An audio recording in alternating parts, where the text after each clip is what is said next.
Cela fait maintenant 8 ans que j'ai découvert la finance de marché, le trading, la gestion active et passive. Et ça fait 8 ans que je fais également des opérations pour mon compte propre, mais également pour le compte de clients. Et on va voir dans cette vidéo finalement l'issue de ma réflexion depuis ces 8 ans, ces 8 années sur les marchés financiers, à traiter finalement les opportunités qu'on pouvait avoir sur du court terme, sur du moyen terme, sur du long terme. Quelle était la meilleure façon concrètement pour construire un portefeuille et tirer de l'argent des marchés financiers. Aujourd'hui, on va voir des cas concrets pour pouvoir entre autres se projeter sur de la finance passive et également active. Quels sont les meilleurs métiers, quelles sont les meilleures façons d'exécuter des ordres sur les marchés, quelles sont les variables aussi à prendre en compte en ce qui concerne le calcul des PNL, mais également la rentabilité. Reste bien jusqu'à la fin parce que je vais te donner vraiment des aspects concrets, des conseils pour que tu puisses trouver la meilleure voie possible pour ta gestion à ton échelle, que ce soit sur du fonds propre entre autres et de la propre firme. Voilà, on va vraiment traiter ces sujets un par un, voir qu'est-ce qui est la meilleure façon pour toi, pour trouver finalement ta voie aussi de rentabilité, pour que tu puisses allier ça soit à ton métier, soit à ton apprentissage. Bref, ça va être une vidéo pleine de valeur que tu ne trouveras certainement nulle part ailleurs. Donc n'hésite pas à nous laisser un petit j'aime à la fin de cette vidéo, un petit commentaire pour le référencement et on est parti pour concrètement comprendre comment les véhicules d'investissement se construisent et comment on peut tirer de la rentabilité des marchés financiers. Mais avant de commencer cette vidéo, de la lire et de la suivre avec moi, je te conseille d'aller suivre ma précédente vidéo sur l'effet de levier parce que c'est un sujet connexe en fait à cette vidéo. Tu as besoin de le comprendre pour me suivre dans ma réflexion dans cette vidéo où je t'expliquais entre autres les différences de gestion par le trading et par l'investissement. Donc en fait, c'est une notion qu'il va falloir vraiment que tu incorpores, que tu comprennes pour te projeter et pour savoir surtout comment tu peux tracter de la rentabilité sur des mouvements court terme en faisant du trading. Donc n'hésite pas, regarde cette vidéo avant et reviens me rejoindre ensuite sur celle-ci pour comprendre vraiment, comme je te dis, chaque élément de construction de gestion de portefeuille et de méthodologie et surtout en fait que tu ne perdes pas une miette de ce que je vais t'apprendre. Normalement, à la fin de cette vidéo, tu devras comprendre comment les volumes court terme et moyen terme et long terme fonctionnent de la part notamment des institutions parce que à contrario des personnes sur internet qui vont te dire que les institutions vont aller chercher des stop loss de retail, vont aller chercher des stops d'opérateurs sur les marchés financiers, type vous, les retail. Alors, ce qu'il faut savoir déjà, pour vraiment rendre tout ça caduque, ce postulat caduque,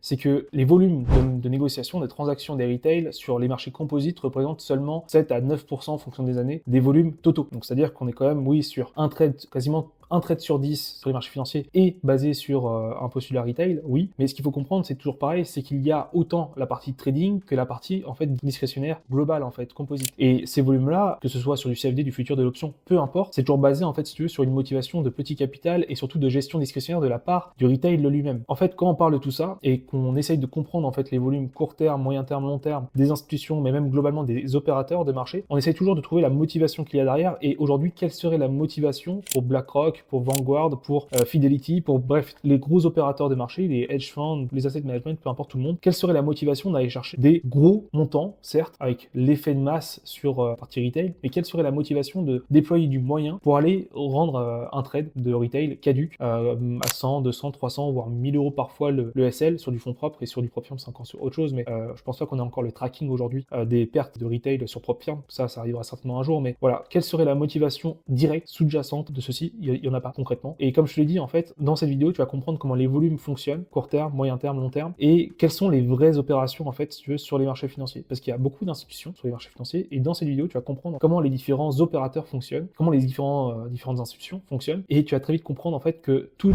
les méthodologies basées sur de la SMC, sur de l'ICT, etc., sont complètement fausses. Et je te le répète, parce qu'il y a beaucoup de traders, entre autres, qui se basent là-dessus pour estimer, en fait, les chances, probabilités, par les statistiques ou par leur backtesting, peu importe, de faire, en gros, de la plus-value par leur abstraction fondamentale et basée sur de l'analyse technique. Ils vont regarder en fait, si tu veux, les clôtures de séances, par exemple la clôture de la séance asiatique pour aller se projeter vers la session européenne, et on va prendre du coup les plus bas et les plus hauts en gros de telle ou telle séance, et on va aller se projeter après sur les perspectives économiques peut-être parfois pour catalyser finalement les motivations et les biais. Alors déjà comprends bien que les coupures par palier bien sûr de sessions de trading, par exemple la session asiatique et la session européenne, concrètement c'est les sessions de bourse. Les transactions en séance de bourse, c'est basé sur du titre, c'est basé sur des produits equity en fait, donc du stocks, de l'indice, de l'ETF, etc., etc. Et ce qu'il faut comprendre, c'est que les échanges monétaires, eux, n'ont absolument pas de pause. C'est-à-dire que du lundi au vendredi, 24 heures sur 24, on va avoir des transactions monétaires. Donc c'est-à-dire que toute la stratégie en fait basée sur de l'analyse technique, déjà de temps en temps, toujours finalement à prendre vraiment avec des pincettes, énormément de recul, mais en plus de ça, si tu te bases de manière spécifique sur une analyse, type analyse technique via la SMC, via ICT, en fait tu te bases sur du n'importe quoi parce que les transactions qui sont effectuées en fait pour le compte des séances, par exemple l'asiatique, c'est basé d'abord sur une motivation equity. Les transactions monétaires, elles sont d'abord effectuées en fait en session américaine, la majorité. Alors on en a bien sûr en session asiatique, on en a également en session britannique, européenne, etc., etc. Mais tu verras que les volumes sur le Forex entre autres se condensent de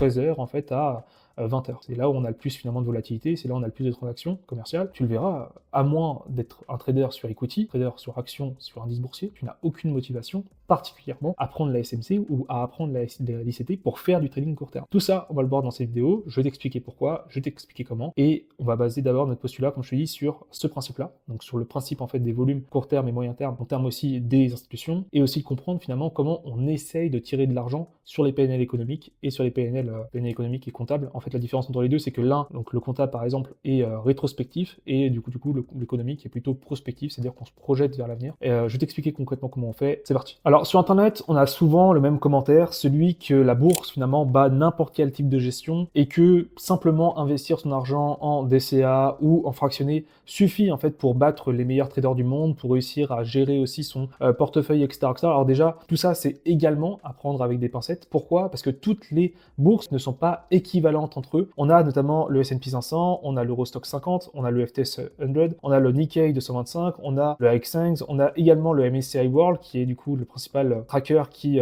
finalement permet de surfer sur la performance des meilleures entreprises cotées en bourse dans le monde et d'avoir finalement cette diversification aussi dans le risque. Mais ce qu'il faut comprendre, c'est qu'on a plusieurs aspects de rendement qui vont rentrer en fait en ligne de compte et ajouter à cela finalement l'inflation. Et comme vous pouvez le voir, en fait, il y a très peu d'indices qui font une performance aussi forte que le S&P 500, et vous allez aussi avoir finalement une perspective d'inflation. En fait, si vous êtes un local ou si vous êtes quelqu'un d'offshore, par exemple si vous êtes un investisseur français qui a investi finalement sur la bourse de New York ou de Londres, de Tokyo par exemple, là en fait vous allez prendre l'inflation que vous avez entre votre pouvoir d'achat à vous sur les investissements euros, d'accord, que vous allez passer sur des bourses offshore. Donc du coup pour vous, le New York Stock Exchange, celui de Tokyo, également celui de Londres. Comme vous pouvez le voir, du coup on est sur un rendement nominal moyen de 7,5 pour le S&P 500 avec un taux d'inflation moyen local de 2,3, ce qui rend en fait le rendement à 5%. Et il n'y a quasiment aucun indice qui fait en fait ce rendement sur une inertie de 20, 10, 5, même 3 ans. Et là, comme vous pouvez le voir encore cette année, il n'y a quasiment aucune bourse qui superforme en fait le S&P 500. Donc toujours pareil, mais dans votre dénomination d'investissement, vous allez devoir vous poser la question de quel est le meilleur produit dans lequel investir. Si on investit plutôt sur un axe diversifié, mais quand même condensé sur les entreprises américaines, ou très diversifié sur l'aspect mondial, ou très diversifié sur l'aspect français. Voilà, il va falloir que vous choisissiez, et surtout en comprenant que si vous investissez via un PEA ou un CTO, ou peu importe en fait le véhicule, déjà la fiscalité ne sera pas la même, mais surtout en fait la portabilité ne sera pas la même. Et pour moi, je préfère toujours en fait payer plus d'impôts sur un produit qui peut rapporter plus que rester exposé en fait sur des valeurs européennes ou même le CAC 40 où l'investissement il est très lent en fait à déjà avoir un retour sur investissement. Je vous baserai après si vous voulez sur un aspect pratique tout à l'heure sur le CAC 40, le MSCI World ou le S&P 500. Et globalement, ce qu'il faut que vous reteniez, c'est que à votre échelle déjà, vous devez trouver le meilleur véhicule d'investissement possible pour le temps que vous avez pour faire votre gestion active ou passive, la compétence que vous avez aussi dans ce métier. Voilà, bref, la meilleure façon gros d'investir votre argent. Mais ça, en gros, pareil, mais toute la planète finance se la pose à n'importe quelle échelle. Un gouvernement se pose la question, notamment pour ses fonds de pension. On a également tout le privé, les assurances, les banques, les mutualistes, enfin bref, tout le monde se pose la question de comment placer l'argent, et bien sûr les particuliers, d'un point de vue discrétionnaire, d'un point de vue basique. Et ça, comme je dis, ça vous donne entre autres un visu sur le fait que tout le monde a le même marché, tout le monde a les mêmes portées, entre autres aussi avec l'échelle bien sûr des investissements par effet de levier comme dans les FIA ou alors sur l'aspect court terme, moyen terme ou long terme. Pour les asset management, c'est plutôt porté vers du produit spot, du vrai produit pour le coup. Enfin bref, dans cette vidéo, comme je dis, je vais vous porter là-dessus un vrai cadre de compréhension. Mais, parce qu'il y a un mais, toutes les institutions, en fait, si vous voulez, ont une portée stratégique par rapport à leurs avoirs, par rapport à leur leverage, par rapport aussi à leurs encours, etc., etc. Donc déjà, on part du principe que si les institutions entre elles ne sont pas équivalentes dans leur exposition et dans leur portée, ça veut dire également que les investisseurs particuliers, les retail, n'ont eux aussi pas la même portée. Donc ça veut dire quoi? Ça veut dire que concrètement, la première question que vous devez vous poser, c'est est-ce que j'ai les moyens de mes ambitions au niveau de l'argent, mais au niveau aussi de mes compétences, et est-ce que j'ai de la portée dans mes investissements, mais également sur finalement le reste de ma vie. Entre autres, si je veux me donner une année pour me former dans un domaine, est-ce que j'ai assez aussi pour m'octroyer, on va dire, la place pour investir? Parce qu'il il n'y a pas de montant, oui, pour investir. Maintenant, si vous voulez devenir rentier en bourse, il va vous falloir un sacré capital. En règle générale, pour vraiment devenir rentier par la bourse et rechercher entre autres un investissement qui sera assez fructueux pour payer un loyer, un salaire entre autres, en payant vos impôts, etc., etc. Là, on parle entre autres de millions d'euros parfois en gestion. On peut parler de 1 million d'euros sous gestion pour vraiment devenir rentable. Parce que si on parle aujourd'hui d'un revenu, par exemple, de 50 000 euros par an, donc 55 à 60 000 euros brut par an de revenus, on parle entre autres d'un investissement notionnel en termes de montant de capital de 1 million d'euros. Donc est-ce que finalement avant cela on peut devenir rentier? Oui, mais avec un risque plus élevé, donc un risque qui peut aussi finalement vous causer des pertes qui seront assez lourdes et très dures à assumer sur une année, donc sur un aspect quand même court terme. Donc c'est là en fait qu'avec un petit capital et avec aussi des compétences adaptées, que le trading peut paraître en fait une solution alternative et qui est vraiment pour le coup concrète et palpable, puisque comme je le dis, si vous projetez sur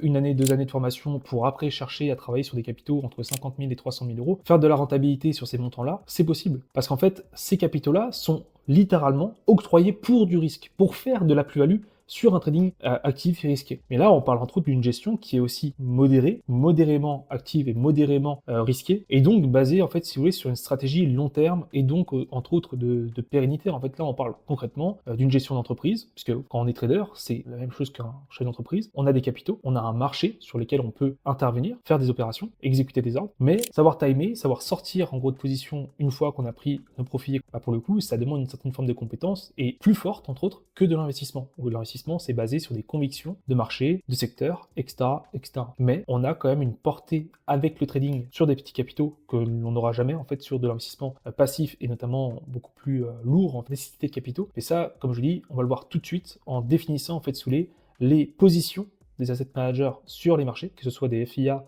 ou des asset management. En gros, que vous compreniez concrètement comment les valeurs mobilières et non mobilières également sont échangées au jour le jour, quelles fonctions également. Donc bien sûr, on parle de l'aspect equity sur la partie boursière, mais surtout en fait d'aspect monétaire, parce que quand on fait des transactions, notamment de titres ou de commodities ou de contrats, peu importe, c'est du flux monétaire parce qu'on échange en fait un titre et vice versa. Parmi les institutions qui reviennent le plus dans les bouches de vos formateurs internet favoris, on a les hedge funds qui représentent sur les marchés financiers une présence de management de 4 500 à 5 000 milliards d'assets sous gestion, tandis que les asset management, eux, représentent 120 000 milliards d'AUM et plus de la moitié de ces montants sont gérés par des Américains. Donc là déjà, vous voyez la différence énorme, notable, entre les hedge funds et les asset management sur le marché. Comme vous le savez peut-être ou pas, mais je veux quand même le rappeler, la présence des asset management sur le marché, elle est beaucoup plus lourde et elle est beaucoup plus lourde également à transporter, à exécuter entre autres. C'est-à-dire qu'un asset management va opérer sur les marchés financiers pour du long terme, normalement. Il va s'exposer pour des dénominations moyen terme, long terme, à part si c'est vraiment dans des niches d'investissement spécifiques comme de l'asset value ou du gross value également. Donc le gross value, c'est encore pire parce qu'on investit sur des valeurs qui sont en fait très peu valorisées ou cotées très basse pour aller parier sur des valeurs qui pourraient monter sur la stratosphère en termes de rendement, mais aussi en termes de capitalisation. C'est-à-dire vous investissez sur une boîte qui vaut 50 millions, donc une nanocap, et vous allez chercher finalement à investir sur la meilleure boîte possible sectoriellement, donc la jeune boîte, qui peut finalement complètement superformer le reste du marché sur du moyen long terme, comme c'était le cas d'NVIDIA il y a des années. C'est une valeur qui valait quelques milliards d'euros dans les années 2000. Aujourd'hui, voilà, ça vaut plus de 1300, 1400 milliards, même plus de mémoire. Donc on est vraiment sur un aspect de comparaison en fait dans la gestion qui est très différente, parce que les hedge funds, eux, de leur côté, en fait, sont beaucoup plus basés sur parfois du quantitatif, mais aussi basés sur des revenus, en fait, si vous voulez, en fixed income, donc c'est-à-dire des revenus qui sont, on va dire, des flux de transactions, des flux de trésorerie, pardon, réguliers, donc type des détachements de dividendes, et aussi des détachements de coupons pour les marchés obligataires. Je parle de dividendes, mais le dividende, le problème, en fait, c'est qu'il n'est pas assuré, c'est-à-dire qu'une entreprise peut arrêter d'en émettre du dividende, et le détachement se fait sur certaines conditions. Et pareil, la motivation qu'on va avoir du côté des hedge funds comme des asset managers pour acheter des actions qui ont en fait un détachement de dividendes, en fait elles sont attribuées spécifiquement en fonction de l'entreprise. Donc c'est pour ça, quand on parle du dividende, le problème c'est qu'il n'est pas assuré et que la projection en fait comptable avec le dividende, elle n'est pas spécialement intéressante. Pourquoi? Parce que comme je dis, le dividende n'est pas fixe. Le dividende, bon, il est évolutif, mais on peut aussi le suspendre. Et donc du coup, pour des fixed income, donc des flux de trésorerie prévus, c'est pas spécialement le meilleur calcul à avoir quand on s'expose en fait sur du dividende. Mais par contre, sur tout ce qui touche en fait au marché obligataire, comme vous pouvez le voir sur le schéma, on est quand même sur une exposition énorme vis-à-vis du fixed income. Donc du coup, on veut quand même s'orienter sur des revenus réguliers et basé en fait sur une logique voilà, de prise de valeur, mais aussi de combat de l'inflation. Et donc du coup, quand on est un hedge fund, on va oui s'exécuter pour se leverager, pour avoir une petite portée, on va dire, sur le marché possible, avec finalement un risque qui est certes décuplé, mais une marge qui est finalement définitrice du risque. C'est-à-dire qu'au lieu de s'exposer comme un asset management sur la totalité finalement du montant d'exposition, par exemple si on est exposé sur une action, en fait, pour un investissement à 1 million d'euros, on peut acheter qu'un nombre prédéfini en fait, d'actions pour 1 million d'euros. Tandis qu'un hedge fund peut s'exposer sur les marchés financiers via du leverage, donc c'est-à-dire finalement s'exposer seulement pour 250 000 euros à la place de l'asset management qui va s'exposer totalement à 1 million d'euros et se leverager du coup pour avoir un multiple de 4 et en fait préserver les 750 000 euros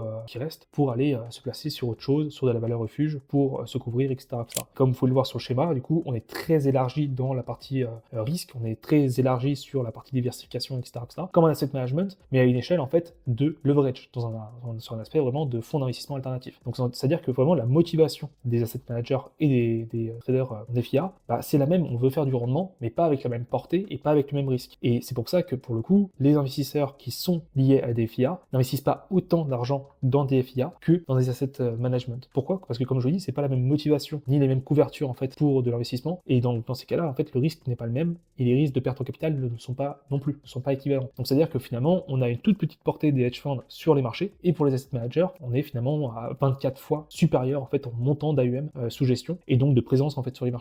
Et comme je vous dis, là, les transactions pour un asset management sont beaucoup plus lourdes à exécuter qu'un simple hedge fund qui n'a pas la même portée sur le marché, je vous rappelle. Et comme certains pourront vous le dire aussi sur internet, on a parfois donc des hedge funds qui sous-performent le marché parce que finalement on a un indice boursier, donc un benchmark, par exemple le S&P 500, qui a à faire entre 12 et 15% par an sur du coup une lecture donnée. Ça peut être 10 ans, ça peut être 5 ans. Il faut que vous compreniez et que vous preniez en compte, c'est que les hedge funds ne dépendent pas d'un seul trader. Ils ne dépendent pas non plus d'un seul marché, comme vous pouvez le voir sur ce camembert. On est exposé de manière logique pour finalement un nombre d'intervenants d'opérateurs. C'est-à-dire que les opérateurs qui sont exposés sur du quantitatif, par exemple equity, ne vont pas avoir la même allocation de risque, ni la même allocation de capital que ceux qui vont s'exposer sur des bonds, sur des marchés obligataires, ou sur des marchés émergents, ou ceux qui vont faire finalement du event driving, qui vont faire du macro, etc., etc. Vraiment, il faut comprendre que chaque opérateur a sa mission et que chaque trader aussi, donc ceux qui vont faire vraiment du discrétionnaire, de la gestion de book discrétionnaire, ne vont pas non plus avoir les mêmes motivations d'exécution ni les mêmes marchés de prédilection. Par exemple, quelqu'un qui va s'exposer sur le CAC 40 ne va pas avoir le marché, même sous-jacent, la même performance sous-jacente, pardon, que le S&P 500. Celui qui va avoir le S&P 500, donc un marché volatile, un marché qui fait de la croissance fractale, là, à ce moment-là, pour le coup, il va faire du rendement. Il va faire beaucoup plus de rendement que celui du CAC 40, parce que le CAC 40, pour le coup, c'est un marché qui est certes un petit peu volatile, mais qui ne fait pas de rendement sous-jacent, implicite. Vous voyez? Et ça, c'est problématique. Problématique pour le trader qui va chercher en fait à surperformer l'indice, mais surperformer de quelques pourcentages. Et donc, oui, de manière composite, le trader ou les traders, l'organisme des traders, donc les desks au front office, ne vont pas avoir le même environnement, pour le coup, comme je vous dis, mais aussi la même performance. Donc, c'est-à-dire qu'on peut avoir un trader, par exemple, qui va être exposé à un marché qui va finalement chuter, qui va malheureusement faire de la sous-performance, et en fait, lui, ce trader-là, va emmener tout le fond avec lui pour ce qui concerne finalement ses statistiques, ses rentabilités. Et donc du coup, si lui affiche une performance de moins 15 et que de l'autre côté, on a aussi un trader qui fait plus 15 ou plus 20, en fait, oui, il va y avoir un rendement composite de 5%, 10% en fonction de la performance des autres traders. C'est pour ça que là, on peut dire après que certains vont sous-performer le marché, mais ne tombez pas dans le piège de « bah tiens, j'ai investi sur le S&P 500, j'ai battu les traders ». Alors oui, tu les as battus, mais ce qu'il faut comprendre, c'est que sur le spectre long terme, eux, ils ont quand même ces leverage, d'accord, de compétences et de moyens. Et en règle générale, quand on parle d'un hedge fund, ça superforme allègrement tous les autres marchés, d'autant plus que sur les PNL économiques, donc en gros les positions qui ne sont pas encore coupées, on est souvent en fait sur des positions qui volent énormément d'argent, d'accord, mais que comme elles ne sont pas coupées encore, elles ne figurent pas dans le bilan, elles ne figurent pas en fait dans le PNL comptable. Et ça, comme je dis, il n'y a que les institutions elles-mêmes qui savent concrètement combien valent leurs books et finalement comment est valorisée leur exposition sur le marché. Donc ces montants ne sont pas gérés de manière équivalente, ne sont pas gérés de manière non plus uniforme, d'une institution à une autre en plus. Et si on prend ces aspects-là en compte, on comprend en fait que la motivation des asset managers ou des traders en FIA, d'aller chercher vos stop loss à 100 balles, elle est inexistante. Il n'y a aucune motivation pour aller chercher des stop loss aussi bas. Et même s'ils les voyaient sur les marchés financiers, sur du CFD, sur de l'option, sur du futur, etc., etc. Enfin, concrètement, qu'est-ce qui les motiverait à déplacer leurs capitaux pour aller chercher vos stop loss à 100 balles? Il n'y en a pas. Et même si c'était possible de traquer via des brokers, si c'était possible de traquer vos positions, est-ce que vous ne pensez pas que l'AMF en France ou la SEC aux États-Unis, etc., en fait, punirait cela. Parce que vous imaginez bien que ça veut dire que les traders retail partent déjà avec le fait d'être handicapés parce qu'ils ne comprennent pas ce qui se passe, ils ne savent pas trader, ils ne savent pas gérer des books, ils ne savent pas faire de la gestion de portefeuille. Et en plus de ça, on aurait les méchants financiers qui iraient chercher vos stop loss. Je pense que ça ne durerait pas longtemps. Et avec toutes les spéculations qu'on a eues ces dernières années, notamment lors de la crise des subprimes, même un petit peu après, on a eu énormément de lois, la loi Volcker pour les banques, on a eu énormément de lois pour protéger en fait contre la spéculation, contre en fait l'aspect toxique vraiment de l'investissement actif. Et tout ça, ça n'existe pas. Il n'y a pas en fait de main invisible, il n'y a pas de complot contre les retails, ça n'existe pas. La seule personne en fait qui fait de la merde sur son capital, c'est vous. Et oui, vous pourriez aussi dire, bah non, il y a aussi les brokers des desk, il y a aussi certains aspects un petit peu pervers du côté des courtiers, des brokers, etc. Oui, mais c'est vous qui choisissez vos brokers. C'est vous qui choisissez vos brokers, c'est vous qui choisissez à qui vous allez confier votre argent pour négocier sur du contrat CFD, etc., etc. Là, encore une fois, ça ne revient qu'à vous de trouver le bon intermédiaire pour aller travailler les marchés financiers. C'est tout. Et au-delà de ça, si on parle vraiment après de manipulation à grande échelle ou d'observation de liquidité recherchée, etc. Alors on pourrait parler de stop hunting, ça je l'admets, on peut avoir du stop hunting parfois sur des bourses de valeur, sur du Nasdaq, sur du Dow Jones, etc. Mais c'est très peu fréquent. Et ça, la CFTC comme la FINRA, comme la SEC, vous inquiétez pas, surveillez ça de très près. Il n'y a pas d'aspect toxique, en fait, il n'y a pas de trading toxique, HFT, peu importe, il n'y a pas en fait de spoofing, etc. Il n'y en a plus. Pourquoi? Parce que la réglementation maintenant elle s'est serrée à fond. Et en fait, toute la partie illégitime de faire de l'argent sur les marchés financiers, elle est quand même vachement redressée. Et il n'y a plus vraiment en fait ces aspects toxiques qu'on pouvait encore avoir il y a quelques années. Maintenant, pour vraiment se trouver dans l'œil du cyclone, au mauvais moment, au mauvais endroit, etc., il faut simplement en fait être complètement au chou-fleur pour comprendre en fait la macro, pour comprendre en fait les différentes bulles de volatilité sur une session. Si vous arrivez sur les marchés financiers au moment de la session américaine et qu'avant cela, il y a eu un IPC, un PCE, un PIB, peu importe en fait l'annonce, alors certes, oui, là, les inflows vis-à-vis de l'information économique qui est tombée ou des transactions qui sont effectuées lors de l'ouverture de bourse, là, oui, vous pouvez être slippé, etc. Mais dans ces cas-là, encore une fois, c'est des conditions de marché normales que vous devez connaître parce que vous avez été formé en trading ou même sur l'aspect financier. Vous n'avez pas le droit d'être surpris par cela. Mais revenons quand même sur la comparaison qu'on avait à la base sur cette vidéo entre la partie long terme et la partie court terme. Quelle était finalement la meilleure solution pour placer son argent et globalement faire de la rentabilité sur les marchés financiers? Déjà, ce qu'il faut comprendre sur un spectre de base, après tout ce que l'on vient de dire, c'est que là, on est quand même sur une ère qui est extraordinaire pour investir son argent, mais également pour profiter de la croissance qu'il y a autour de nous. C'est-à-dire que partout autour de nous, il y a de la croissance dans les domaines spécifiques comme la technologie, comme finalement la transition énergétique, etc. Il y a énormément de pôles où il y a de la croissance et où vous pouvez finalement faire de très bons coups. Je ne parle même pas de la crypto-monnaie parce que pour moi, la crypto-monnaie, c'est encore un autre segment. Je grince des dents. Mais on est sur la meilleure période possible, que vous soyez un étudiant, un retraité, un jeune père de famille, vous êtes concrètement là dans la meilleure fenêtre de l'histoire en ce qui concerne l'accessibilité pour investir votre argent sur les marchés financiers, pour vous former un minima sur la question de l'investissement ou du trading. Mais comme je vous l'ai dit, là, ce qui va vraiment être important à prendre en compte, c'est de commencer par la formation, de comprendre en gros là où vous mettez les pieds. Parce qu'aujourd'hui, avec l'avènement du trading sur le net, que ce soit la question de l'algorithme, du bot, que ce soit la question des méthodologies techniques, comme de la SMC ou de l'ICT, que j'ai commencé à débunker tout à l'heure, qui vont vous promettre en fait qu'avec un minimum de compétences sur de l'aspect technique, vous allez pouvoir faire des revenus conséquents et réguliers de manière très rapide, sans formation particulière, sans cadre non plus, sans environnement de formation ni de travail. Enfin, il faut quand même rester cohérent. Comme je l'ai dit, vous ne pouvez pas devenir mécano du jour au lendemain. Il faut peut-être entre 1 et 3 ans de formation pour devenir un bon mécano. Alors imaginez le temps qu'il faut pour devenir un bon investisseur et un bon trader. Donc bien que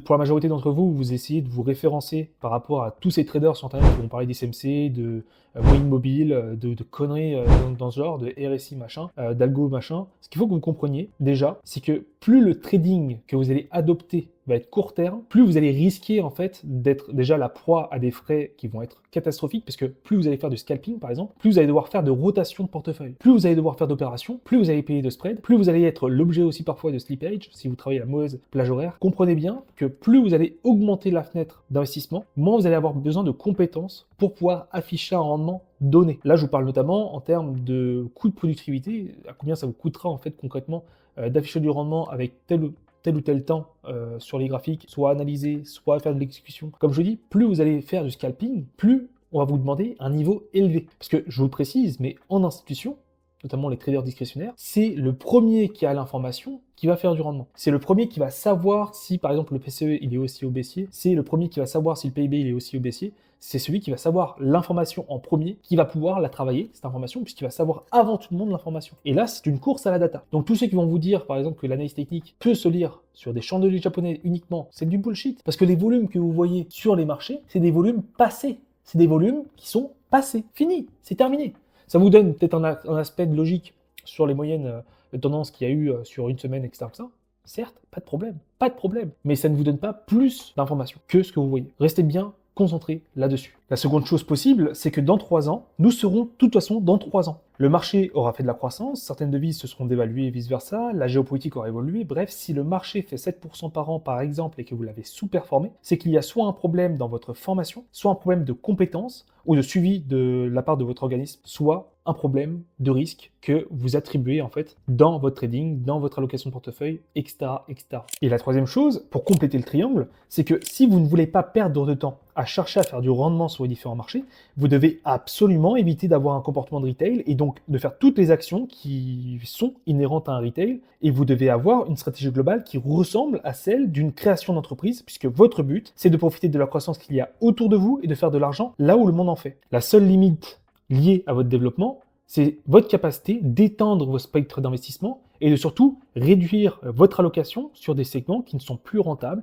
ou qui ne sont moins portés par de la volatilité spécifique. Voilà, il faut que vous sachiez concrètement comment timer une valeur, comment timer un marché et comment sortir au bon moment. Donc en trading, l'objectif va être de concentrer des capitaux sur des grosses échéances en volatilité pour multiplier la rentabilité. Par exemple, si un marché a une variation de 1% sur une journée, le but pour vous va être de faire 1% de bénéfice de votre capital sur les 1% de l'actif, qui, je le précise, est un rendement non réalisé puisque le cours de bourse peut se retourner le lendemain et donc reperdre les 1%. Mais si vous avez réussi à prendre les 1% temporaires de l'actif et de sortir de position, vous avez réussi à terme à récupérer 1% temporaire de l'actif tout en ayant le lendemain de nouveau l'opportunité de refaire 1% et 1% et 1% sur des stratégies long short equity, par exemple sur de l'action, sur de l'indice, ce qui va vous faire battre à terme le marché de référence allègrement par rapport à un benchmark référence. L'exemple là, c'est que si le marché, par exemple, sur un an fait 15%, vous allez potentiellement, sur l'année, battre allègrement le marché, donc faire du 20,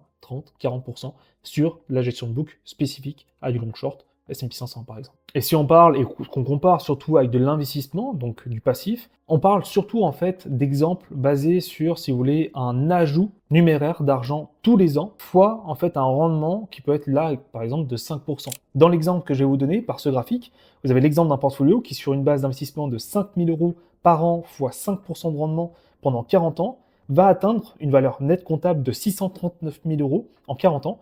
Donc, c'est-à-dire qu'organiquement, le marché vous offre cette base pour l'avenir, et ça va être notre base de raisonnement pour toute cette vidéo. Donc, si sur une inertie de 40 ans d'investissement, un simple tracker comme l'ETF iShares de MSCI Europe, qui contient tous les joyaux européens comme Novo Nordisk, ASML Holdings, Nestlé, Shell PLC ou encore l'LVMH, permettait de capitaliser sur la croissance de ces grandes entreprises européennes, l'investisseur peut donc profiter d'une performance indicielle sans aucune autre action de sa part grâce à la diversification implicite du produit. Et dans ce groupe de produits financiers, vous n'avez rien à faire car si une entreprise n'est plus dans le top, on la remplace, comme ça a été le cas notamment pour Credit Suisse pour le SMI en 2023. Le risque est donc très court, mais pas impossible étant donné que vous pouvez avoir un timing pas bon. Vous pouvez avoir aussi quelques mois ou quelques années sans PNL positif puisque on est tous alternatifs en termes de bourse de valeur. Si par exemple, comme je vous dis, vous êtes exposé sur le CAC 40 depuis cette année 2024, par rapport au S&P 500, vous n'êtes pas du tout dans la performance parce que c'est lié aux performances d'entreprises françaises par rapport aux entreprises américaines. Ce n'est plus les mêmes marchés, ce n'est plus la même portée, ce n'est pas les mêmes sujets au financement, ni la même confiance des investisseurs.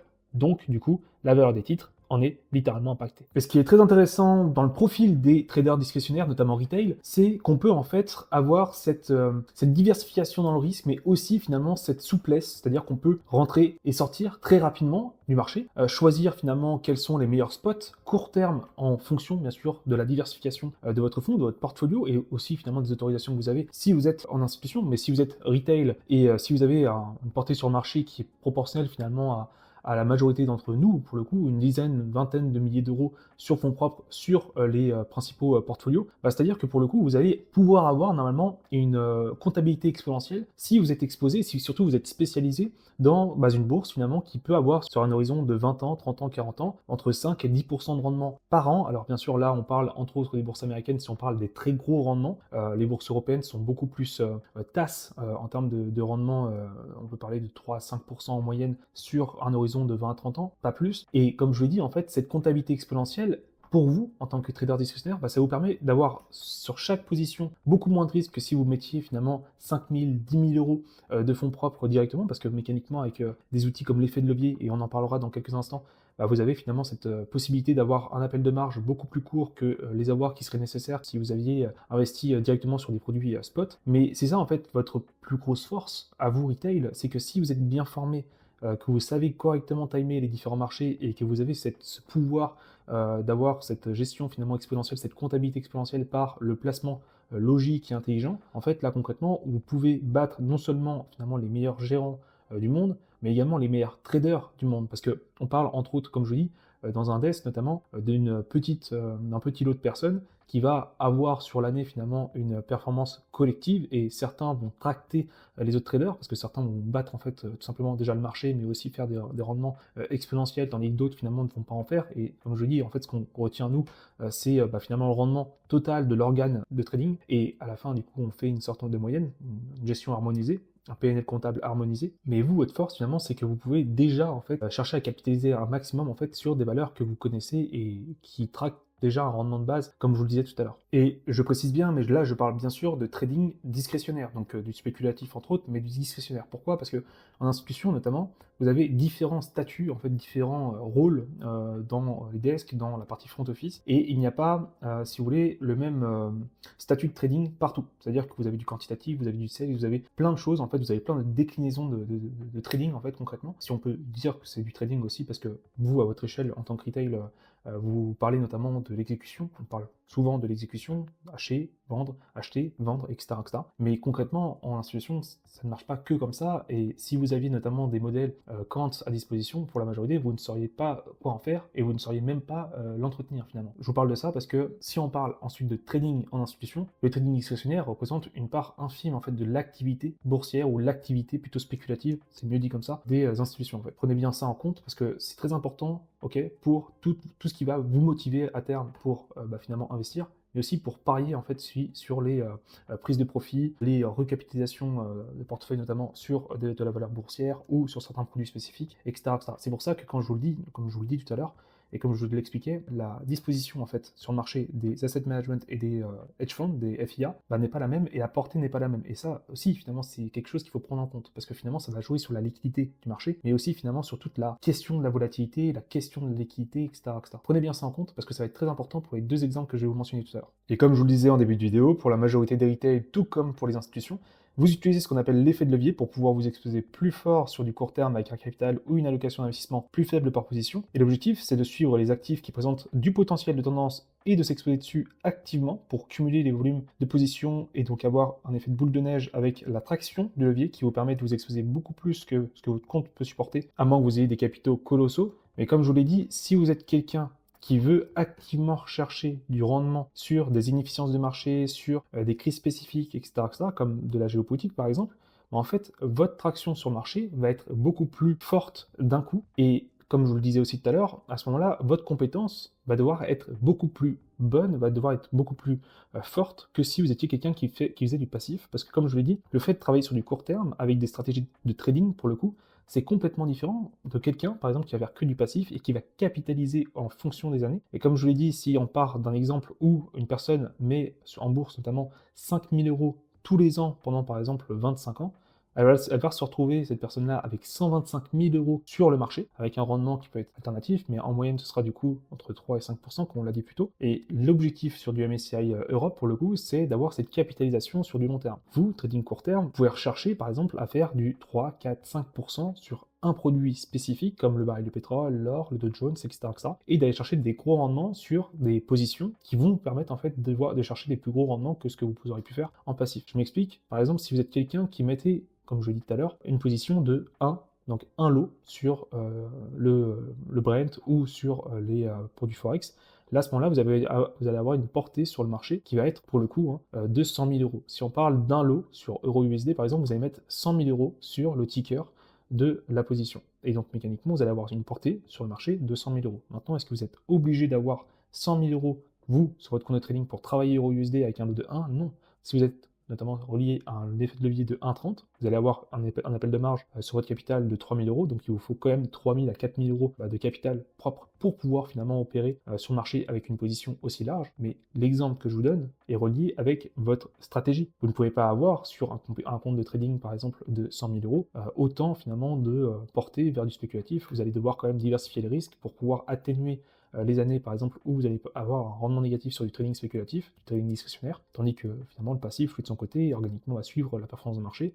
Et de l'autre côté, quand le marché en organique va baisser, votre faculté de trader, normalement, va compenser en fait les baisses de rendement organiques du côté du passif. Et normalement, vous devez vous y retrouver, ok, en comprenant surtout, d'accord, que votre rendement réel sera surtout déduit en fait de l'inflation. En fait, la grande différence qu'il va y avoir avec du trading passif, bon, bien sûr, c'est ton exposition totale sur le marché, avec l'effet de levier et sans effet de levier, donc par rapport à ton trading actif et ton trading passif. Mais ce qu'il faut que tu comprennes bien aussi, c'est que tu vas devoir découper ton risque par actif où tu es relativement bon, où tu es relativement dans la compréhension, etc. etc. Je m'explique, si tu es quelqu'un, par exemple, qui est formé sur le marché Forex, mais que tu veux aussi travailler le marché de l'or, mécaniquement, le marché de l'or, ou l'instrument du gold sur ton type de contrat, ça peut être du CFD, du futur, peu importe, en fait, ne doit pas représenter le même risque que si tu travaillais en fait une valeur que tu connaissais très bien. Je m'explique encore une fois, si tu n'es pas formé à travailler l'once d'or, mets-la de côté, écarte-la de ta gestion de portefeuille, ou vraiment expose-toi au minimum syndical, parce que malheureusement, si tu fais des pertes amplifiées sur l'or, parce que tu t'exposes de la même façon que si tu étais sur du Forex, déjà tu risques de te faire punir très facilement, mais tu risques aussi de faire un PNL négatif à cause de ça. Parce que si tu écartes l'or de ta gestion d'actifs, pour le coup, bah, tu risques de faire plus de rendement au fur et à mesure de ton allocation que si tu étais aussi exposé sur l'or. Si tu mets par exemple 25%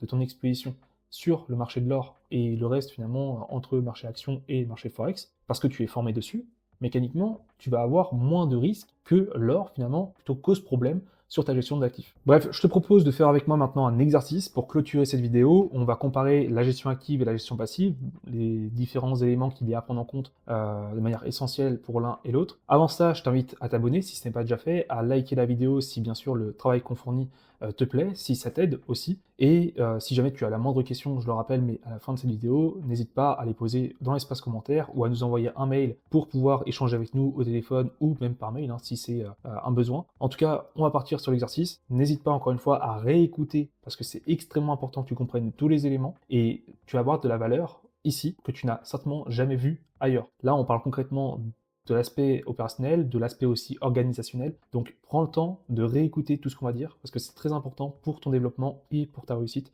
en trading et en investissement. Donc dans notre premier exercice, on va parler d'un portefeuille passif, notamment porté sur le MSCI Europe. Donc bien sûr, c'est une approche théorique, il faut simplement comprendre le raisonnement derrière. On va mettre en place une hypothèse où vous investissez tous les ans sur le MSCI Europe avec un montant notionnel de 5 000 euros sur le MSCI Europe, donc notamment sur une hypothèse de 30 à 40 ans de placement. On va vraiment vous donner cette perspective autour de la performance de l'actif en lui-même et si vous réintégrez ou pas, si vous réinvestissez ou pas les dividendes. Donc, comme vous pouvez le constater sur le graphique déjà, la tendance est globalement haussière ces dernières années, mais présente tout de même des périodes perdues, sans rendement par rapport aux placements notionnels, notamment entre les périodes de subprime et 2021, ce qui veut dire que certains de vos placements n'apportaient rien, si ce n'est un dividende, et si vous ne réinvestissez pas d'ailleurs ces dividendes, vous n'allez avoir aucune traction de rendement puisque l'index n'en fait tout simplement pas pendant ces périodes-là. Et dans une politique de DCA, comme vous l'avez compris, votre performance dépend de votre résilience et de votre aptitude à être détaché du marché et à réinvestir vos primes, donc vos dividendes, pour avoir le meilleur rendement possible, même si cela inclut un risque de faute en management. Donc ce qui doit déjà vous frapper en fait sur les graphiques que je viens de vous démontrer, c'est la différence bien sûr qu'il y a en finalité quand vous avez investi entre 25 et 35 ans, pour le coup, puisque vous avez quand même un différentiel à terme quasiment de 100%. Et l'autre bien sûr exemple, c'est de prendre l'hypothèse que vous avez réinvesti vos dividendes ou non. Et ça, toujours pareil, quand on parle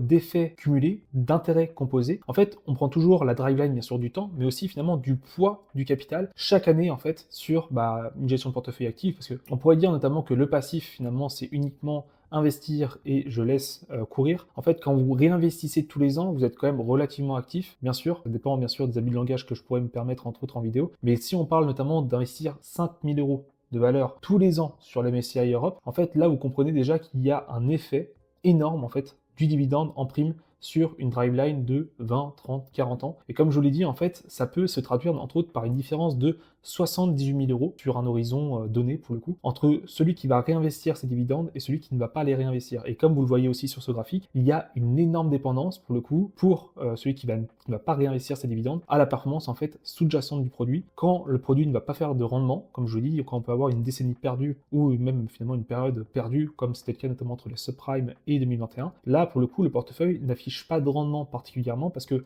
les premiers placements sont en négatif pendant que les nouveaux investissements en fait essayent de rattraper en fait les erreurs latentes ou les pertes latentes. Donc c'est là en fait où on voit concrètement qu'on a besoin d'une perspective à long terme, d'avoir une stratégie logique et surtout de ne pas être dans finalement la peur, dans l'euphorie quand ça se passe bien, etc., qu'on est juste en fait méthodique sur le fait qu'on doit investir tous les ans et que l'actif en soi finalement reste un véhicule. On ne va pas du tout être attaché à lui. Quand il va être en mauvaise position, en mauvaise posture, on va le laisser finalement se régénérer et même si ça peut prendre des années et on va finalement garder le cap sur finalement investir et essayer finalement d'investir avec le plus de primes possible. Donc les dividendes, les intérêts composés si on peut en avoir, etc., etc. Tandis que du côté du trading, les opérations sont prévues par logique d'échéance, un peu comme sur les attentes à terme, certes, mais avec un niveau bien au-dessus. Comme vous n'êtes pas dans une driveline unilatérale où vous ne cherchez que des achats, vous pouvez vendre, acheter en fonction de vos convictions. Vous êtes donc moins dépendant à un seul sens de marché. Mais si on parle de trading, on parle de risque. Et si on parle de risque, on parle de besoin de mobilité, de besoin d'adaptabilité. Et cette mobilité, de faire de la transaction court terme, etc.,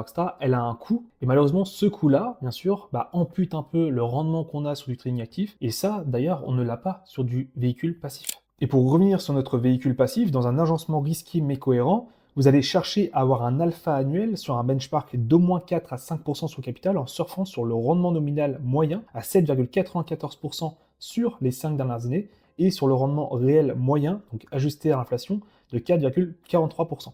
Donc là, on parle en fait de la performance du MSCI Europe sur les 5 dernières années, depuis 2019 en fait, et on sait finalement que le marché de base fait cette performance-là en fonction des différents cycles monétaires, etc., etc. En fait, le but, comme je le dis, sur du trading actif, c'est de battre en fait cette performance-là. Et que après avoir fait, entre autres, finalement, cette étude sur la performance de ces 5 dernières années, et après avoir fait une moyenne sur ces 5 dernières années, en fait, on peut se dire, ok, on a besoin de faire un alpha, en fait, une surperformance. C'est en fonction, bien sûr, mais quand on parle d'alpha, on parle soit de surperformance, soit de sous-performance. Et là, dans ce cadre-là, on parle d'un alpha qui doit être supérieur, en fait, de manière nominale, à quasiment 8%. Et comme vous le savez, sur notre portefeuille passif, on rajoute tous les ans 5 000 euros de capital en plus pour pouvoir profiter en fait tout simplement de l'effet cumulé, des intérêts composés, des anciens placements avec les nouveaux, pour aussi lisser au maximum finalement la volatilité du portefeuille sur une perspective de temps donné, ok. Et finalement, vous voyez notamment dans ce tableau, entre 2019 et 2023, on a eu des années qui ont été extrêmement rentables, mais d'autres qui ont été excessivement perdantes, notamment comme en 2022, on a perdu 17% en cours de bourse, donc finalement le gain annuel va être complètement impacté, mais va aussi emmener tous les placements antérieurs, parce que du coup, ça annule la performance latente de ces placements antérieurs-là. Et donc, comme vous pouvez le voir, en 5 ans, on doit donc battre finalement le marché sur la partie trading. On doit faire au minimum 4,43% net sans frais et répéter ça tous les ans en moyenne si possible.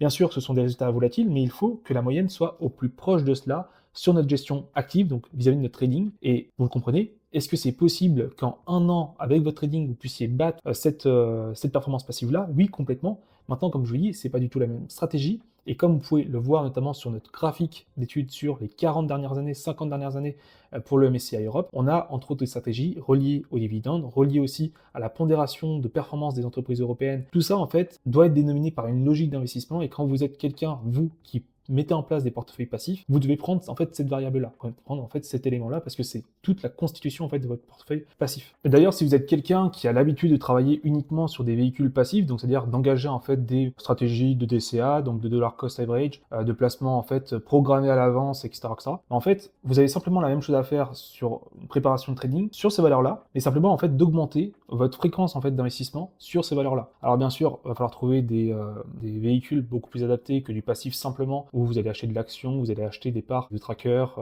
d'indices, d'index, etc., etc. En fait, il faut concrètement que vous augmentiez votre fréquence d'investissement pour que vous ayez, en fait, si vous voulez, cette organisation, cette gestion discrétionnaire, en fait, ok, mais surtout expérimentale dans un premier temps. Donc, c'est-à-dire ne pas rentrer des lots beaucoup trop, on va dire, risqués pour votre gestion active, etc., etc., même votre gestion passive. Mais voilà, rentrer quantitativement, en fait, sur le marché pour, en fait, suivre concrètement la tendance haussière ou baissière en fonction de vos affinités avec le marché. Mais là, au moins, vous allez avoir cette faculté à essayer de timer au meilleur moment, finalement, les plus bas pour acheter, finalement, un produit. Donc, c'est-à-dire l'acheter très peu cher pour avoir finalement cet effet de multiplicateur avec du coup la capitalisation qui pourrait reprendre, comme ça a été notamment le cas sur le marché de l'or en fin 2022, où on avait une once d'or qui avait chuté drastiquement avant de repartir énormément avec du coup les crises bancaires aux États-Unis. Voilà, il faut que vous ayez en fait, si vous voulez, cette faculté de retravailler des valeurs que vous aviez notamment en gestion passive, mais avec une fréquence un peu plus forte en termes de volume de transactions, en termes finalement aussi de fréquence d'investissement. Et vous allez avoir finalement cette préparation à faire du trading, mais de manière la plus souple possible, de manière peu agressive en fait. Et d'ailleurs, si on parle de trading, si on parle de gestion de portefeuille actif, maintenant, en fait, on est obligé de prendre en compte tout l'environnement qu'il y a derrière par rapport à du trading, et donc du coup aussi à la performance du portefeuille passif. Donc sur les 5 dernières années, comme là c'est le cas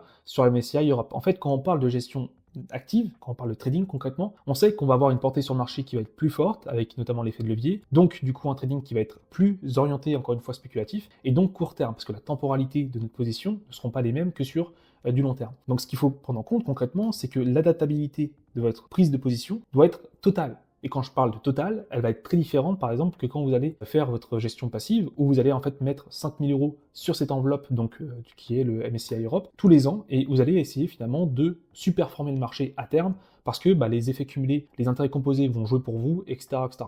Alors, comprenant finalement les primes de dividendes. En trading, il n'y a pas tout ça. Il n'y a pas le dividende, il n'y a pas toute cette perspective-là. Et ce qu'on effectue, nous, en termes d'opérationnel, c'est finalement orienté vers finalement les inefficiences de marché prévues par le biais de la politique monétaire, par le biais également de réactions en chaîne, par exemple, de la géopolitique, etc., qui peut avoir une incidence sur les entreprises cotées au MSCI Europe. Et donc, du coup, nous, en tant que trader, on peut trader à la baisse, on peut trader à l'achat pour finalement effectuer finalement les meilleures rotations de portefeuille basées en fait sur la conjoncture, basées en fait sur les nouvelles actualités du marché. Et nous, traders, on va prendre en compte aussi également la valeur du PIPES, c'est-à-dire que là, sur le MSCI Europe, normalement, on toucherait aux alentours de 68 centimes du point, en fonction bien sûr de la performance intrajournalière, mais on sait finalement que s'exposer pour un lot sur le MSCI Europe, ça nous coûterait 0,68 centimes du point, si jamais, bien sûr, on est sur un PNL négatif, et notre projection en fait comptable va se baser là-dessus. C'est très différent de tout ce qui toucherait au modèle long terme, où en fait on va casquer 5 000 € par an pour investir en fait sur le produit, et ensuite la performance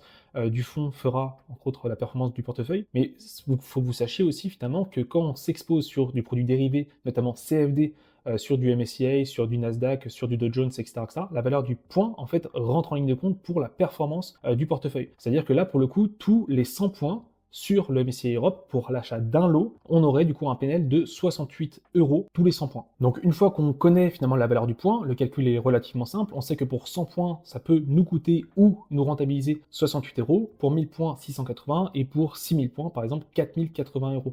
Par exemple, si on parle de la tendance qu'on a eue entre le Covid, donc le pic baissier du Covid, et les records qu'on a eu en 2024, en fait là on parle concrètement pour un lot d'une rentabilité de 4080 €, puisqu'il y a quasiment 6000 points. Et ça, c'est encore une fois uniquement la portée de un seul lot. Donc c'est-à-dire que si vous êtes quelqu'un qui vous exposez avec par exemple 1000 points de SL, avec du coup 680 € de SL à chaque position, soit chaque add-in, soit chaque opération, là à ce moment-là, en fait, si vous voulez, vous avez une portée par lot de 680 € de perte potentielle, mais aussi de gain potentiel. Et là, encore une fois, on parle en temps, dans la compétence, de bon timing, de bon management, etc., etc. Maintenant, encore une fois, si vous voulez vous placer avec moins de risques, vous avez simplement en fait à réduire votre taille de position, donc votre lot, et donc de le calculer simplement en fait avec la base donc de 0,68 centimes le point. Donc, vous avez compris, dans l'exemple qu'on va donner pour le trading actif, on va partir de la même base que sur le plan passif, sur le véhicule long terme, et on va partir du coup de l'année 2019 jusqu'à 2024. Donc, finalement, la perspective qu'on a eue avant le Covid, pendant le Covid, lors de la reprise de 2021, lors de la crise en Ukraine de 2022, etc., etc. Pour vous montrer en fait que même lorsqu'on a eu des phases un petit peu plus difficiles pour faire du rendement, pour faire de la performance via, par exemple, l'index de l'UMSCI Europe, voilà, c'est possible de faire du rendement, tant que c'est calculé, tant que tout est bien agencé. Mais encore une fois, on va pas partir du plan le plus parfait, parce que bien sûr, sinon ça éroderait complètement la comparaison qu'on pourrait avoir avec le véhicule long terme. Mais à la fin de cette vidéo, je vous ferai une conclusion en parlant des deux et en vous mentionnant en fait les avantages et les inconvénients, entre autres, hein, de l'un et l'autre véhicule. Et de voir également comment la situation géopolitique va évoluer, autant sur l'inflation que sur la sécurité régionale, etc., etc.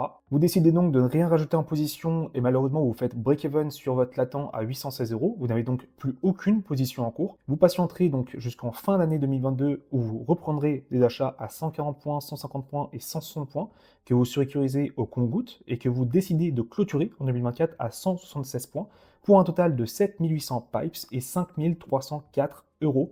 Avec votre PNL jusqu'ici de 3944 euros, vous ajoutez donc 5304 euros pour un total donc de 9248 euros, donc une hausse de 184% sur le capital en 4 ans. La suite appartient à l'histoire, que vous soyez vendeur à partir de maintenant, que vous restiez neutre le temps de voir comment les choses évoluent, ou que vous continuez d'être acheteur, dans tous les cas, la stratégie que vous avez mise en place marche et vous êtes en train de superformer les management, pour le coup les asset management qui sont basés sur de la capitalisation, c'est-à-dire ajouter tous les ans du capital pour pouvoir en fait profiter de l'effet cumulé, profiter des intérêts composés, en plus bien sûr des primes via le dividende, etc. etc. Mais la chose que je veux vous faire comprendre, c'est que c'est le même marché. Que vous soyez quelqu'un qui va investir son argent à long terme et celui qui va trader, c'est le même marché. C'est la même chose.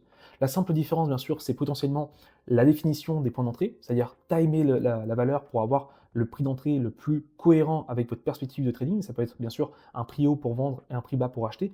Dans tous les cas, vous êtes sur le même marché. Et ce qui va dénominer concrètement votre rentabilité, c'est votre capacité pour le coup à correctement timer la valeur. Tout comme c'est le cas pour quelqu'un qui va faire de l'asset management, quelqu'un qui va faire du portfolio management pour sa retraite, pour son enfant, etc. etc. C'est-à-dire capitaliser pour profiter des intérêts composés. Là, on parle meilleur choix des valeurs, c'est concrètement définir par rapport à un portefeuille benchmark, par rapport à un portefeuille de référence, en fait, les valeurs qui font le plus de performance par rapport à une moyenne donnée, par rapport à un secteur donné. Là, aujourd'hui, si on prend par exemple le MSCI Europe est infiniment en dessous par rapport aux standards américains, par rapport aux standards mondiaux, mais vous, de votre côté, étant donné que vous n'êtes pas quelqu'un qui va se baser uniquement sur la rentabilité, vous allez prendre plusieurs segments d'analyse pour pouvoir choisir potentiellement le MSCI Europe, mais il faut que vous compreniez que vous soyez quelqu'un qui va faire de l'asset management ou du trading discrétionnaire spéculatif ou autre chose, vous êtes sur le même marché que ceux qui vont faire finalement du management différent de vous. Et donc au-delà du fait qu'on parle aussi d'objectifs, quand on doit choisir entre le trading actif et de la gestion passive, en fait on doit aussi savoir que dans les prochaines années, on va devoir non pas se tempérer justement, mais augmenter notre faculté d'investissement pour pouvoir augmenter notre ROI moyen en fait sur les 30, 40, 50 prochaines années si vous êtes aussi investi que cela. Mais comme je vous l'ai montré tout à l'heure, par l'exemple de quelqu'un qui investit à 25 ans et de quelqu'un qui commence à investir également à 35 ans sur une moyenne donnée, bah pour le coup, vous le voyez bien, il y a la moyenne bien sûr de durée qui est à prendre en compte, mais au-delà de ça, il y a aussi le capital qui doit être bloqué pour pouvoir avoir un retour sur investissement important. Comme je dis, pour quelqu'un qui investit très tôt, par exemple à 25 ans, 5 000 euros par an à une moyenne de rendement à 5% par an, pour le coup, le ROI sera infiniment supérieur à quelqu'un qui s'y prend à 35 ans. Et comme je vous dis, le rendement de quelqu'un qui va faire du trading actif ne sera jamais le même que quelqu'un qui va faire de la gestion passive, parce que la taille d'asset under management nécessaire pour faire du management, bah bien sûr, elle est infiniment plus élevée que quelqu'un qui peut vraiment travailler avec de l'effet de levier sur du trading actif. Et comme je vous l'ai dit, le choix entre les deux, c'est uniquement une question de compétence. Si vous êtes compétent, vous allez pouvoir tirer beaucoup plus d'argent de votre trading que de quelqu'un qui va faire de la gestion passive uniquement. Mais le mieux, bien sûr, à faire, selon moi, c'est de commencer à trader, c'est de commencer finalement à comprendre comment les instruments financiers fonctionnent, les produits dérivés fonctionnent, les sous-jacents fonctionnent, pour en fait choisir bien sûr les meilleures valeurs dans son portefeuille pour faire de la gestion passive, mais aussi au-delà de ça, comprendre les intérêts et différents portefeuilles et différentes niches également, comme des niches fiscales, différents PEA, les CTO. Qu'est-ce que ça implique en termes de dérivés, de collatéraux pour le coup, si vous avez une motivation fiscale, si vous avez une motivation, comme je vous dis, hein, au-delà de ça, historique, si vous vous investissez pour votre retraite, etc., vous devez vraiment comprendre que vous allez devoir faire un choix très tôt dans votre vie. Et si malheureusement vous ne prenez pas les bonnes dispositions pour réussir finalement dans la faculté que vous allez choisir, par exemple si vous êtes quelqu'un qui veut faire du trading actif et finalement qui n'a ni de capital, ni de compétences, etc., c'est comme si quelqu'un, encore une fois, veut ouvrir son garage automobile sans savoir faire de la mécanique, sans savoir faire de la vente automobile, enfin bref, c'est complètement n'importe quoi. Donc comme je vous dis, si vous avez un projet dans le trading, à ce moment-là, vous allez devoir vous former, vous allez devoir vous donner 1 année, 2 années, 3 années de formation pour pouvoir envisager d'avoir des ROI assez intéressants sur des gestions actives, que ce soit via une propre firme ou du fonds propre. Mais comme je vous l'ai montré dans l'exemple là, avec une gestion certes agressive mais contrôlée, vous allez pouvoir envisager du rendement et du gros rendement sur un horizon de 4 ans. Là, dans notre exemple, on est quand même sur du 184-190% de rendement si on exclut les spreads, si on exclut les swaps également. Voilà, vous devez comprendre concrètement que la différence de performance, elle est quand même notoire, elle est quand même notable, et vous allez devoir aussi, de votre côté, faire un choix très tôt dans votre vie sur est-ce que je peux me permettre finalement sur les 10, 20, 30 prochaines années de capitaliser autant sur de la gestion de portefeuille, ou alors je préfère, moi de mon côté, me donner 3 années de formation où je vais apprendre à faire du trading, où je vais aussi pouvoir mettre de côté pour pouvoir investir sur des véhicules passifs, etc. etc. Voilà, c'est un choix que vous devez faire, mais c'est le même marché. Vous devrez vraiment comprendre que c'est le même marché. Je clôture donc cette vidéo, j'espère que tout est bien clair pour toi, que tout est bien intelligible. Si ce n'est pas le cas, envoie-nous simplement un message sur YouTube dans l'espace commentaire ou par notre mail sur l'arobase qui s'affiche à l'écran. Dans tous les cas, nous allons être disponibles dans les prochains jours pour pouvoir te répondre. J'espère infiniment que tu as tout compris. Je le précise encore, mais la rentabilité que tu vas avoir sur ton trading doit être bien sûr amputée par l'inflation. Donc, c'est-à-dire que si tu sous-performes l'inflation et que tu sous-performes un benchmark passif comme le S&P 500 par exemple, ça veut dire que concrètement, tu dois vraiment te remettre en question. Si au pire de cela, finalement, tu es en perte, ça veut dire que concrètement, tu fais moins qu'un marché qui fait déjà de la croissance tout seul. Et pire que cela également, tu as l'inflation qui rabaisse finalement ton portefeuille qui est déjà en perte, pour le coup, si jamais tu es en perte. Dans tous les cas, comme je te dis, si tu fais de la gestion active, tu dois être vraiment prêt, tu dois être correctement formé et vraiment, vraiment averti sur tous ces sujets. Voilà, je te laisse là-dessus, je te souhaite une bonne année 2025 et on se retrouve dans les prochaines vidéos. À plus.